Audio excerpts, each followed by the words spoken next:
Salut les psychonautes, aujourd'hui je vous retrouve pour la première vidéo de la catégorie Une psy à thème. Dans cette vidéo, nous allons aborder deux questions fondamentales. Quand et qui consulter? Alors, nous allons commencer par le quand consulter.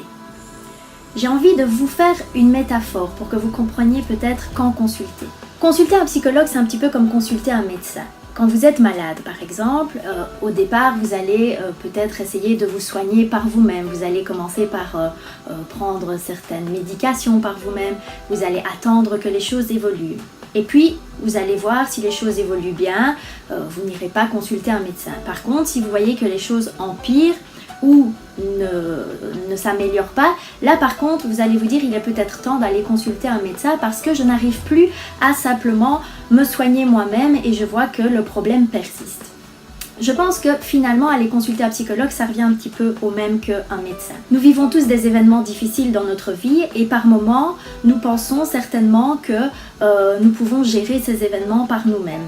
Et puis il y a des moments où on se sent dépassé par ces événements et on voit bien que c'est plus possible de gérer ces événements par nous-mêmes. Un signe important que vous pouvez remarquer qui peut être un indice du fait que vous n'arrivez plus à gérer les événements par vous-même au niveau émotionnel et psychologique, ça peut être la présence de symptômes envahissants.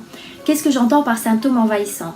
Je vais vous en citer quelques-uns. La liste n'est évidemment pas exhaustive, mais ils sont assez prépondérants en général et assez flagrants pour chacun d'entre nous. La première chose, c'est simplement la présence d'une émotion qui ne part pas.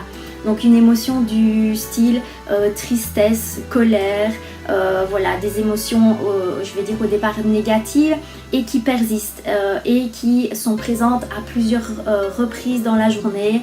Voilà, elles ne font pas que passer, elles s'installent, elles sont fréquentes et elles sont durables. Donc ça c'est déjà un symptôme important. Un deuxième symptôme que vous pouvez aussi remarquer c'est votre sommeil. Est-ce que votre sommeil est affecté de manière de nouveau régulière? Est-ce que vous dormez moins bien? Est-ce que vous avez fait des cauchemars? Est-ce que vous avez des difficultés à vous endormir le soir? Ça peut être aussi un symptôme, un signe que les choses ne vont pas bien. Ensuite, vous pouvez aussi observer les ruminations. Vous avez déjà certainement entendu parler de ce terme. Donc les ruminations, c'est les pensées répétitives qui reviennent régulièrement dans la journée et qui font que vous n'arrivez plus à vous concentrer sur certaines choses. Et même dans un contexte tout à fait différent du problème qui vous occupe actuellement, comme au travail ou au contraire en famille, si le problème est au travail, eh bien, vos pensées reviennent sur ce thème-là sans que vous le vouliez, de manière régulière et elles vous envahissent et vous n'arrivez pas à vous en défaire.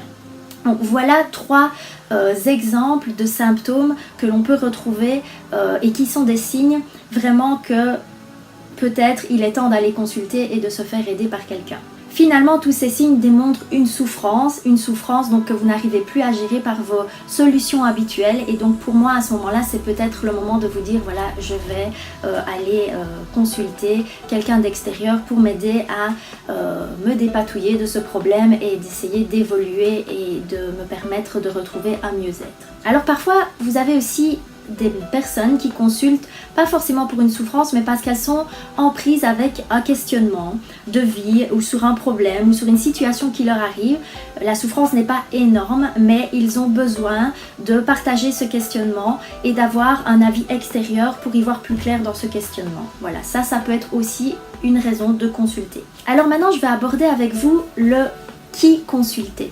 C'est une question qui revient fréquemment dans mes lives, mais aussi dans les messages que l'on m'envoie, parce que vous avez parfois des difficultés à identifier les différences entre psychiatre, psychologue, hypnothérapeute. Et donc, comme j'ai moi ces trois casquettes de psychologue, sexologue et hypnothérapeute, je vais vous expliquer les différences entre ces professions. Et au sein aussi des psychologues, vous allez retrouver différentes orientations et c'est peut-être intéressant aussi qu'on s'y attarde. Commençons par les psychiatres. Les psychiatres sont des médecins. Donc nous, psychologues, ne sommes pas des médecins. Nous avons fait une licence, donc 5 ans d'université. Quant aux médecins, ils ont fait un doctorat. Et donc la différence principale, c'est d'abord les études. Ensuite, les psychiatres, comme ils sont des médecins, peuvent prescrire des médicaments. Donc pour moi, un suivi psychiatrique est vraiment important quand il y a un problème de trouble de la personnalité. On n'est pas dans, je vais dire, des anxiétés, un stress ou un traumatisme. Voilà, on a vraiment en présence, par exemple, d'un trouble de la personnalité du style maniaco-dépressif, borderline, psychose, schizophrénie. Voilà, tous ces troubles de la personnalité, c'est vraiment important d'aller consulter un psychiatre qui est un spécialiste de cela et qui va pouvoir aussi vous accompagner dans une médication adaptée à votre problème. Ensuite, donc, nous avons les psychologues. Les psychologues, je vais les catégoriser en 3 orientations principales, tout en sachant que ce n'est vraiment pas exhaustif non plus. Alors, dans la première orientation, je vais la nommer psychodynamique psychanalytique. Donc là, vous allez retrouver une orientation de psychologie qui fait plutôt un travail sur les racines de votre problème, le pourquoi je suis comme ça aujourd'hui, pour aller chercher vraiment le pourquoi vous êtes devenu comme ça, pourquoi ce problème est là, et peut-être en relation avec votre enfance, avec vos parents, etc. Donc ça, c'est tout le travail psychodynamique et psychanalytique. C'est la fameuse psychanalyse avec le divan que vous connaissez certainement. Voilà, ça c'est une orientation qui vraiment était fort présente pendant ces dernières années et qui maintenant, je trouve, en tout cas ici en Belgique, prend un petit peu moins de place puisqu'on est plus orienté maintenant vers d'autres styles de thérapie. Je parlerai en dernière catégorie. La deuxième catégorie, je vais parler des psychologues qui sont d'orientation systémique et thérapie familiale. Donc les psychologues d'orientation systémique, c'est des psychologues qui vont travailler sur tout ce qui est relation et système, c'est-à-dire un système dans lequel l'individu vit et ses relations avec ce système. Et qu'est-ce qui fait que cet individu aujourd'hui est mal en relation peut-être avec ce système et comment ce système fonctionne. Souvent le système familial plus ou moins étendu, mais ça peut être aussi le système au travail. Voilà, il y a des systèmes évidemment partout. Et donc, quand vous rencontrez par exemple un problème familial avec vos enfants ou avec vos parents, ça c'est très intéressant d'aller voir un psychologue systémique qui va analyser toute cette dynamique relationnelle dans le système dans lequel vous êtes et vous donner des pistes pour régler vos problèmes par rapport à ça. Ensuite, je vais parler de la dernière catégorie des psychologues dont je fais partie, qui sont les thérapies brèves. Alors dedans, je vais mettre tout ce qui est aussi TCC, même si ce n'est pas vraiment de la thérapie brève, c'est quand même assez proche. Donc c'est la thérapie cognitivo-comportementale et tout ce qui est thérapie brève, thérapie orientée, solution, etc. Voilà, je vais faire une catégorie avec ces thérapeutes-là. Parce que ces thérapeutes-là, pour moi, ces psychologues-là, ils sont orientés vers plutôt pas pourquoi je suis comme ça, mais le comment je suis devenue comme ça, c'est-à-dire comment, qu'est-ce que j'ai mis en place qui a fait que ce problème s'est installé. Et donc ils vont plutôt se tracasser du fait de trouver avec vous des nouvelles solutions pour faire en sorte que votre problème disparaisse. Plutôt que de se concentrer sur le d'où vient mon problème, on va plutôt se concentrer sur le comment régler mon problème dans l'ici et maintenant. Donc ça c'est plus tout ce qui est TCC, thérapie brève, thérapie orientée solution. Donc moi me concernant, je fais essentiellement de la thérapie brève avec des outils issus de différentes orientations mais qui tournent tous autour de la thérapie brève, donc comme la TCC, tout ce qui est thérapie aussi, hypnose, etc. J'en reparlerai après dans la catégorie où nous allons parler des hypnothérapeutes. Maintenant je vais vous expliquer quand aller voir un sexologue et un thérapeute de couple. Bon, ça peut, je pense, vous paraître évident que nous allons voir un thérapeute de couple quand nous avons évidemment un problème de couple. Alors quel genre de problème de couple? Ça peut être donc des problèmes conjugaux, ça peut être que vous traversez une crise où vous avez du mal à vous adapter l'un à l'autre.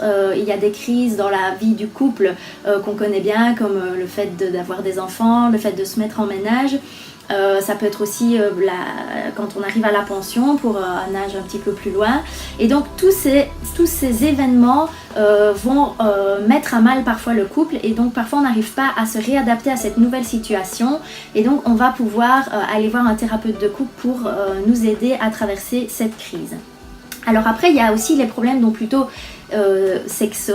Donc il faut savoir que souvent, évidemment, les problèmes de la sexualité ont un impact sur la vie conjugale, et donc c'est toujours intéressant d'aller voir un thérapeute qui peut vous prendre en charge au niveau sexo et peut-être aussi au niveau thérapie conjugale, puisqu'on sait bien que l'un et l'autre sont fortement reliés.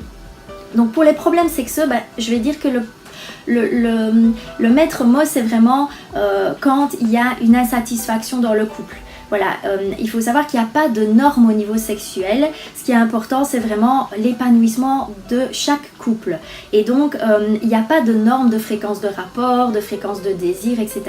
C'est simplement voir si dans ce couple, il y a un qui se sent mal dans ce couple par rapport à sa sexualité. Et c'est ça en fait le critère pour consulter. C'est quand on voit que ce problème s'installe depuis un certain temps, et que de nouveau, malgré les choses que vous avez essayé de mettre en place, il n'est pas possible de trouver une solution, eh bien il est intéressant d'aller voir donc un sexologue qui va pouvoir vous aider par, en tout cas dans mon cas, moi j'utilise la thérapie sexo-fonctionnelle, donc qui est aussi une thérapie d'orientation plutôt brève, où on va travailler sur des exercices, des mises en pratique de concepts que je vous explique pour essayer de retrouver de l'harmonie dans le couple au niveau de la sexualité. Pour les hommes, les demandes les plus fréquentes que l'on rencontre, c'est évidemment tout ce qui est troubles de l'érection et aussi éjaculation précoce.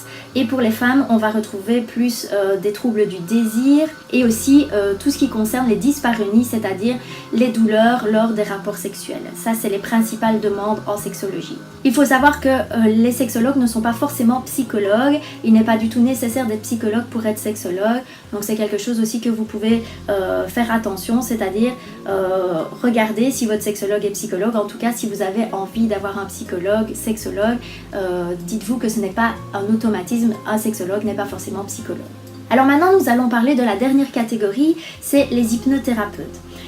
Tout comme les sexologues, un hypnothérapeute n'est pas forcément psychologue. Ce n'est pas du tout obligatoire puisque actuellement le titre d'hypnothérapeute n'est pas vraiment reconnu. Il y a différentes formations que l'on peut faire pour devenir hypnothérapeute. J'ai envie de préciser, même si ça me semble aussi une évidence, que les hypnothérapeutes n'ont pas du tout un don et sont simplement formés à l'hypnose et chacun d'entre nous peut l'être.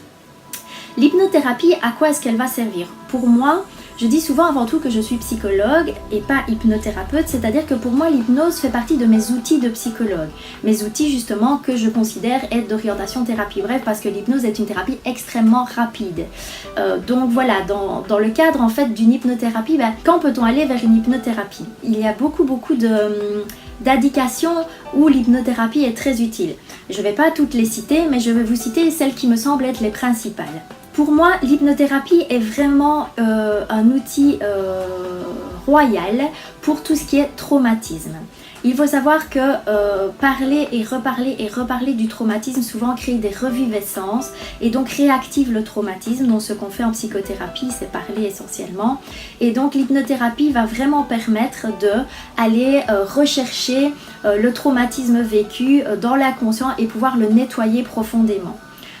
Je vous encourage à aller voir le live sur l'hypnose que j'ai fait le 10 septembre, donc sur la page Facebook de la chaîne, pour avoir toutes les informations sur comment fonctionne l'hypnose et le travail des traumatismes par l'hypnose. Une autre indication pour l'hypnothérapie, ça peut être aussi quand vous avez un symptôme qui persiste malgré tout ce que vous avez essayé au niveau psychothérapeutique classique. Donc beaucoup de gens ont fait des thérapies et viennent chez moi en me disant voilà, j'ai tout essayé et je n'y arrive pas à me débarrasser de ce problème là. Et donc là on voit vraiment qu'il y a un problème dans l'inconscient, puisque l'inconscient vraiment n'est pas soumis à votre volonté, et donc vous avez beau faire tout ce que vous voulez, il y a vraiment une racine à aller rechercher plus profondément, et donc là l'hypnothérapie est vraiment plus que conseillée pour dégager ce problème. Je pense que j'ai fait le tour de cette question qui est de quand consulter et qui consulter. J'espère que ça vous a éclairé. N'hésitez pas à vous abonner à la chaîne en cliquant sur s'abonner. N'oubliez pas que c'est gratuit et qu'il vous suffit d'avoir un compte et d'encoder votre adresse email pour vous abonner. Si vous avez aimé la vidéo, je vous encourage aussi à mettre un petit pouce bleu et n'hésitez pas aussi à commenter cette vidéo. Si vous avez des questions, je vous y répondrai avec grand plaisir, et à partager un maximum cette vidéo sur vos pages Facebook. Je vous retrouve très bientôt pour une prochaine vidéo sur la chaîne Psy, et d'ici là, ne psychotez pas trop.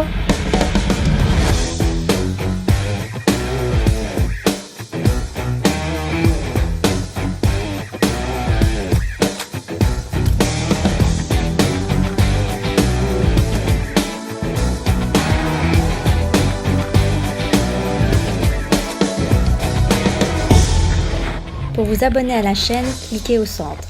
Pour visionner une autre vidéo, cliquez sur la vignette à droite. Pour visionner les clips de Thierry Vingres, compositeur des extraits musicaux, cliquez sur la vignette à gauche.